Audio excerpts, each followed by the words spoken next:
Id-disgwid fl-MCAST bejn l-MUT u l-Gvern mistennija jiġu riżolti fil-jiem illi ġejjin. Dan ġie konfermat ma' Net News kemm il-Ministru Clifton Grima kif ukoll mill-President tal-MUT Marco Bonnici wara xhur u ġimgħat sħaħ ta' direttivi min-naħa tal-letturi tal-MCAST għad-detriment mhux biss tal-istudenti manka tal-letturi infushom.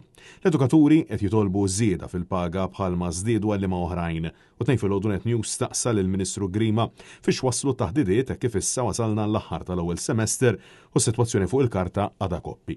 Bil-Ministru jisħaq illi qatt iridu jaraw kif se jkonkludu t-taħdidiet. Naħseb illi issa il-punt li jmiss ikun propju illi wieħed jara kif u jikkonkludi dak illi fadal, però ikun riduttiv li wieħed jgħid illi ma kienx hemm ċaqli. Mistoqsim il-ġurnalisti preżenti x'qed iżomm dan il-ftehim milli jintlaħaq il-Ministru tax jifhem illi fil-qalba tiegħu l-aktar li qed jispikka kien in-nuqqas taqbil finanzjarju bl-ironija li għan-nies qrib tal-Gvern ta' Robert Tabela qatt ma nstabet problema li tiżdidilhom il-paga bl-eluf ta' euro iżda mal-letturi għażel illi jimpika. X'qed iżomm li jkun hemm il-ftehim? Ovvjament kellek diversi aspetti. Il-ftehim għandu diversi faċċati, għandek dak li huma l-kondizzjonijiet tax-xogħol li ż-żewġ partijiet kellmu fuqhom